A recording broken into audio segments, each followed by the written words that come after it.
So the first named reaction that we are going to discuss today is the Barton McCombie Decarboxylation reaction. First, let's take a look at the general reaction scheme. In this reaction, a carboxylic acid is treated with a set of reagents to arrive at the alkane. As you can see, the carboxylic acid group has been removed and replaced by a hydrogen. In this case, R denotes a general substituent, such as alkyl, aryl, etc.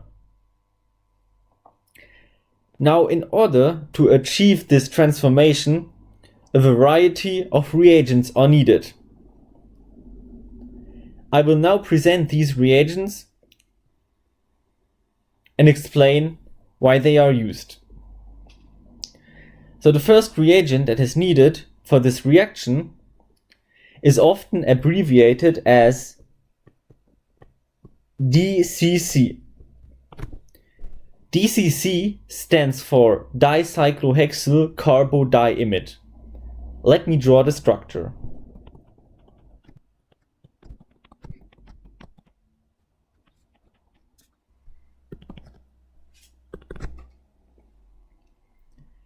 If you look carefully at the structure, you maybe see a similarity to the following molecule. This is nothing more than urea. So, we can consider a carbodiimide as a dehydrated urea.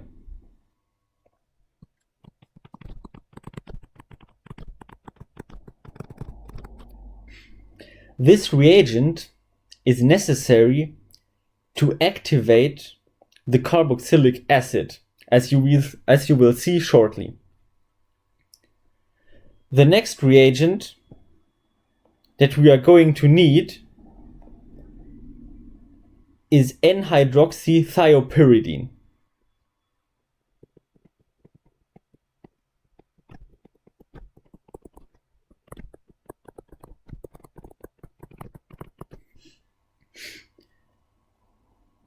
If you look carefully at the structure, you can see that even though this molecule is not aromatic, it is easy to render it aromatic. So one big driving force in the Barton McCombie decarboxylation is going to be the aromatization of this system. Another reagent which is often present, even though not this specific reagent absolutely has to be present, is often abbreviated DMAP. DMAP stands for dimethylaminopyridine. It has the following structure. This is used as base and is present in the reaction mixture.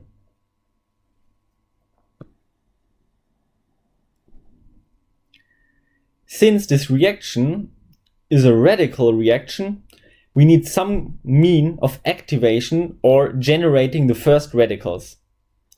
This is most of the times achieved with the following substance that is often abbreviated as AIBN.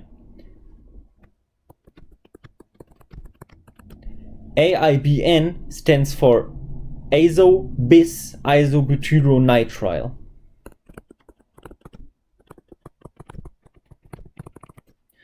The bis in the name denotes that there are two equivalent substituents on the azo group. Now the last reagent that is going to be needed is an organometallic compound, a compound of tin.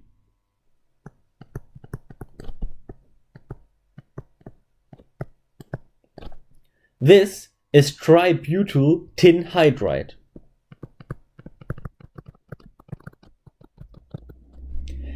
An organometallic compound is a compound in that carbon is covalently bonded to a metal. And this is called,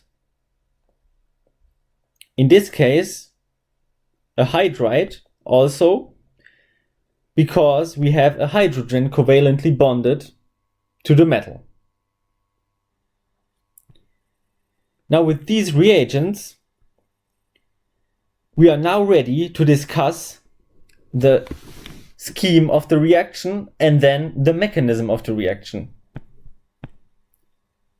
So as I mentioned earlier, the first step in the reaction is to activate the carboxylic acid using, for example, DCC. Now for our examples, we will use the following target molecule. As you can see, there's the carboxylic acid group. So after we treat this under the Barton McCombie reaction conditions, we would arrive at this molecule. Of course, in practice, you wouldn't do this reaction because you would just end up with cyclohexane, which is easier to buy than to make from this substance. But for the sake of demonstration, let's use this substance as an example. So in the first step, we would perform the activation with DCC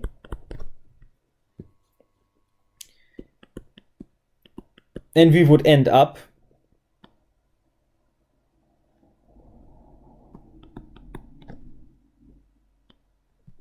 with the following molecule.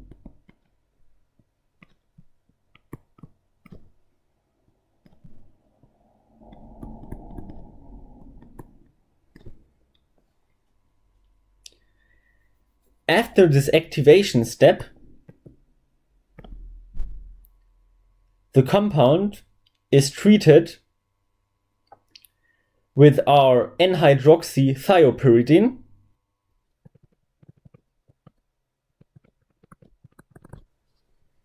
and we would arrive at the following molecule.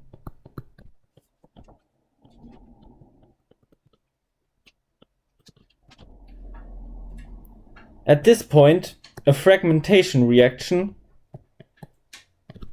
initiated by a radical mechanism proceeds and we arrive at our target molecule. So let's discuss the reaction in detail. The activation step proceeds as follows.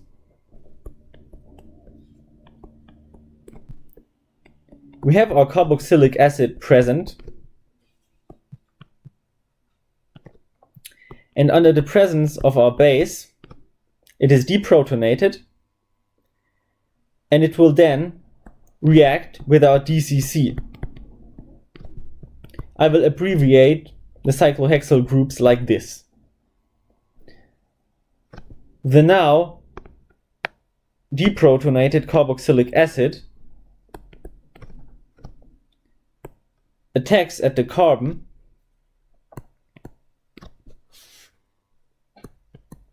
and we end up with the following molecule.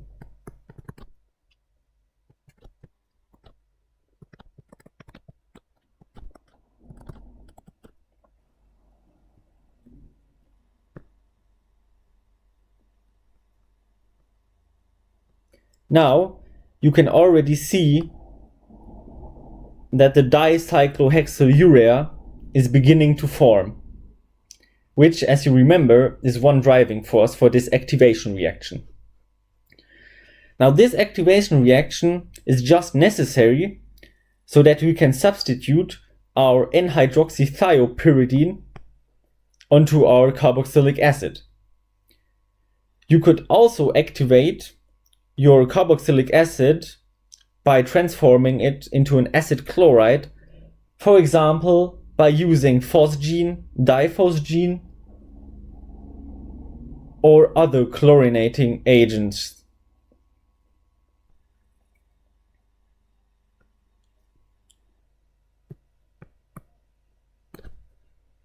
After this activation step, we substitute by our N-hydroxythiopyridine, and this is also often used in the form of its sodium salt.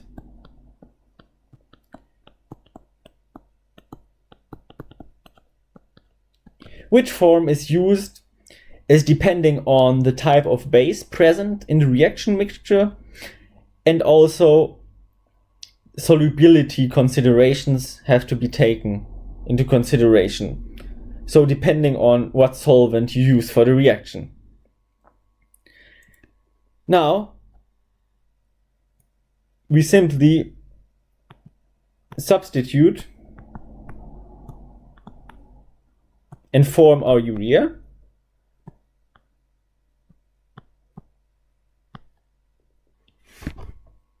So we would end up with this thiohydroxamate ester.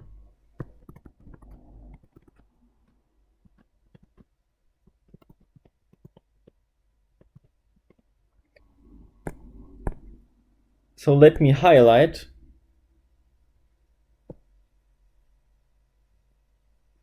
this is the so-called thiohydroxamate.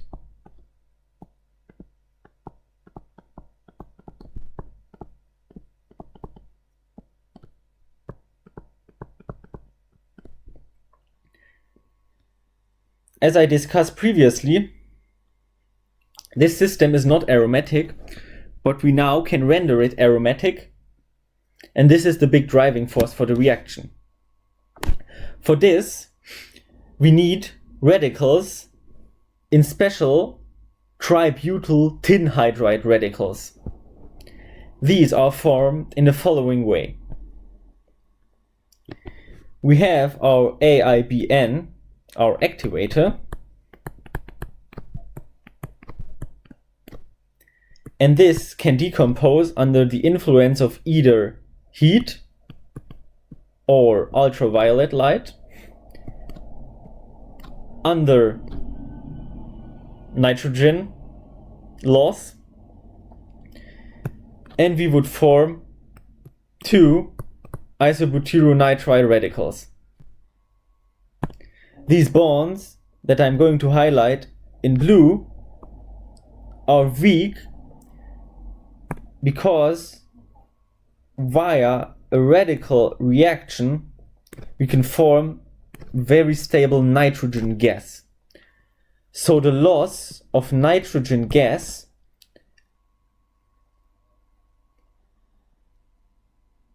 is the driving force for this reaction. I will abbreviate these radicals as R prime radical just to save some time.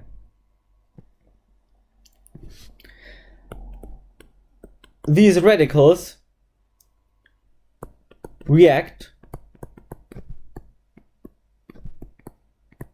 with our tributyl tin hydride in the following way. The hydride is radically abstracted, yielding the tributyl tin radical and R prime, which is now bonded to the hydrogen. Now we're ready to discuss the key step of the Barton McCombie decarboxylation.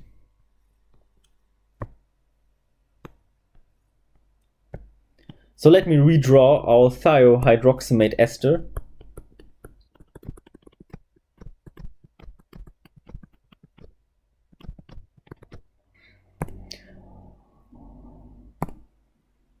and our tributyl tin hydride radical.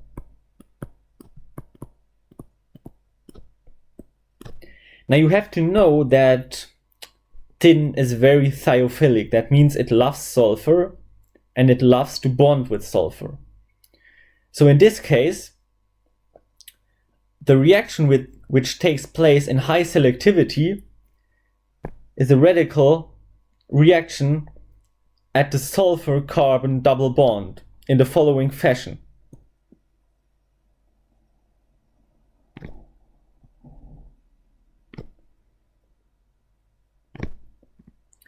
Now we have to think about how to satisfy everyone in this system. Remember, we want to render our N-hydroxythiopyridine aromatic. So the only thing that is missing here is the electron that moves into this bond, and now we have rendered our system aromatic. Now we can also lose carbon dioxide at this stage simply in this fashion.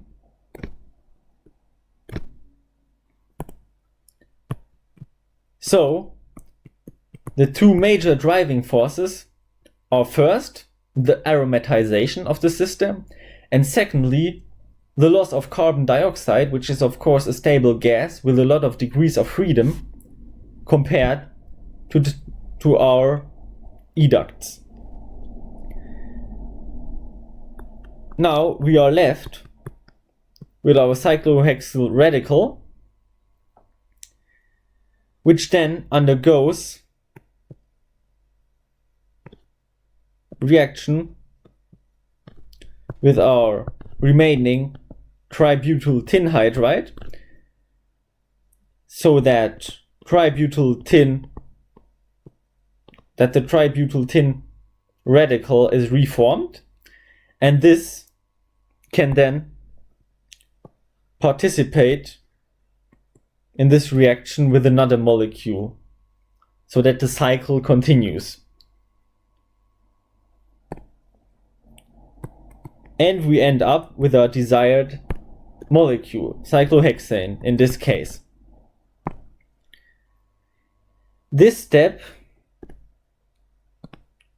right here is very important in every radical reaction, since most of the times the radicals are regenerated.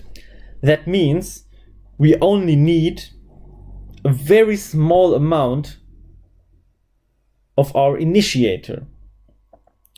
So in almost every case where you are required to write a radical mechanism, you have to be careful to find a step where the radical is regenerated that can then enter another cycle of reaction.